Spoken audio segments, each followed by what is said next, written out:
আসসালামু আলাইকুম। আমি মোহাম্মদ ওমর ফারুক। আমি আজকে কথা বলতে আসছি পলিটেকনিকের প্রথম সেমিস্টার ফিজিক্স 1 নিয়ে এবং ফিজিক্স 1 এর আজকে 3টা অধ্যায় নিয়ে আমি বিশেষ আলোচনা করব। এই 3টা অধ্যায় থেকে কি কি পড়তে হবে, কোনটা পড়লে পরীক্ষায় আসবে এবং কোনটা আমি পরীক্ষার পূর্ব রাতে ভালো করে রিভিশন করব, এই বিষয়গুলো নিয়ে আমি আলোচনা করতে আসছি।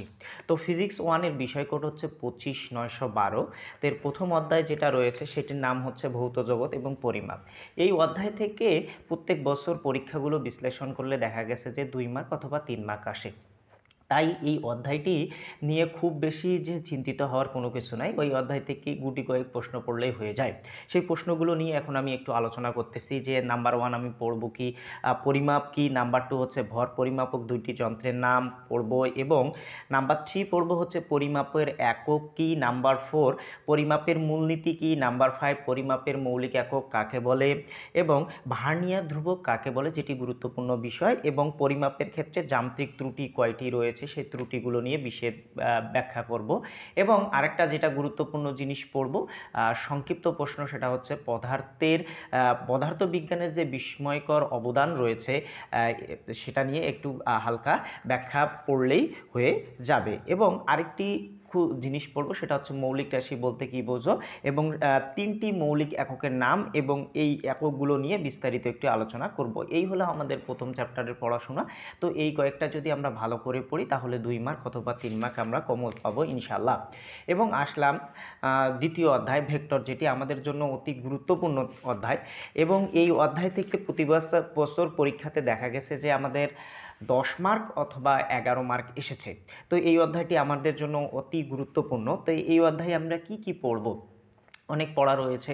তো এর মধ্যে আমরা কিছু প্রশ্ন বের করেছি সাজেশন হিসাবে যে যেটি পড়লে আমাদের পরীক্ষায় ইনশাল্লাহ আসবে। তার মধ্যে প্রথম যেটা আমরা পড়ব যে হচ্ছে রাশি কি, স্কলার রাশি কাকে বলে, ভেক্টর রাশি কাকে বলে, তারপর হচ্ছে স্কলার রাশি এবং ভেক্টর রাশির সর্বোচ্চ এবং সর্বনিম্ন মান এবং বেগের ত্রিভুজ সূত্রটি পড়ব, একক ভেক্টর কাকে বলে, অবস্থান ভেক্টর কাকে বলে এবং এর সাথে আমরা এই কয়েকটা অতি সংক্ষিপ্ততে শুধুমাত্র পড়ব। এবং সংক্ষিপ্ততে যেটি পড়ব সেটি হচ্ছে স্কলার রাশি এবং ভেক্টর রাশির মধ্যে পার্থক্য, এবং আর বেশি কিছু পড়তে হবে না এখান থেকে সংক্ষিপ্ততে। এবং রচনামূলকে এসে আমরা ক্রস বা ডট গুণন ব্যাখ্যা করব এবং কার্তেশীয় গুণন বা ভেক্টর গুণন চিত্র সহকারে ব্যাখ্যা করব।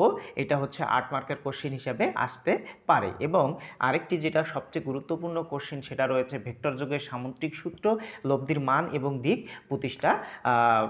এই জিনিসটা আমরা সুন্দর করে পড়ব। তৃতীয় অধ্যায় আসলাম। তৃতীয় অধ্যায় যদি আমি সাজেশন বিশ্লেষণ করি, আগের পরীক্ষাগুলো বিশ্লেষণ করে দেখা গেছে যে তৃতীয় অধ্যায় থেকে আমাদের প্রতি বছর 5 মার্ক এসে থাকে। তো তৃতীয় অধ্যায় যদি আমরা খুব ভালো করে পড়ে থাকি তাহলে আমরা অবশ্যই পরীক্ষায় 5 মার্ক পাবো। এই 5 মার্ক পাওয়ার জন্য আমাকে সংক্ষিপ্ত কি পড়তে হবে, সেটি হচ্ছে সংক্ষিপ্ত যেটি পড়তে হবে সেটি হচ্ছে বেগ কাকে বলে, সরণ কাকে বলে, ত্বরণ কাকে বলে এবং বেগের মাত্রা সমীকরণ, ত্বরণের মাত্রা সমীকরণ, সরণের মাত্রা সমীকরণ, এই কয়েকটা জিনিস আমাকে খুব ভালো করে পড়তে হবে। এবং এখানে এসে আমাকে সংক্ষিপ্ত যেটি পড়তে হবে সেটি হচ্ছে ভি স্কোয়ার সমান সমান you square plus 2as, S সমান সমান ইউটি প্লাস হাফ এটি স্কোয়ার এবং ভি সমান সমান ইউ প্লাস এটি, এই 3টি সমীকরণ আমাকে প্রতিপাদন করতে হবে। এবং আরেকটি এখানে পড়া রয়েছে সেটা হলো পড়ন্ত বস্তুর সূত্রগুলো বিবৃত করতে হবে। তাহলে এই 4টা জিনিস যদি আমরা সুন্দর করে পড়ি এবং গুটি কয়েক অতি সংক্ষিপ্ত প্রশ্নগুলো পড়ি তাহলে ইনশাল্লাহ পরীক্ষায় আমরা 5 মার্ক পেতে পারি। তাহলে এই 3টা অধ্যায় বিশ্লেষণ করে দেখা গেল যে প্রথম অধ্যায় থেকে যদি 2 মার্ক পাই, দ্বিতীয় অধ্যায় থেকে যদি 10 মার্ক পাই, কপাল ভালো হয়ে থাকে, এবং তৃতীয় অধ্যায় থেকে যদি আমি 5 মার্ক পাই তাহলে এখানে আমার 15 বা 17 মার্ক আমি পাচ্ছি পরীক্ষাতে। তাই এই 3টি অধ্যায় আমাদেরকে গুরুত্ব সহকারে এই গুটি কয়েক প্রশ্ন পড়তে হবে। এবং আমি পরবর্তীতে আমার ভিডিওতে আমি এই 3টা অধ্যায়ের প্রত্যেকটা প্রশ্ন নিয়ে বিস্তারিত আলোচনা করব। আমার পেজকে ফলো করার জন্য এবং আমার ফেসবুক চ্যানেলকে সাবস্ক্রাইব করার জন্য অনুরোধ করতেছি। আসসালামু আলাইকুম ওয়া রাহমাতুল্লাহি ওয়া বারাকাতুহু।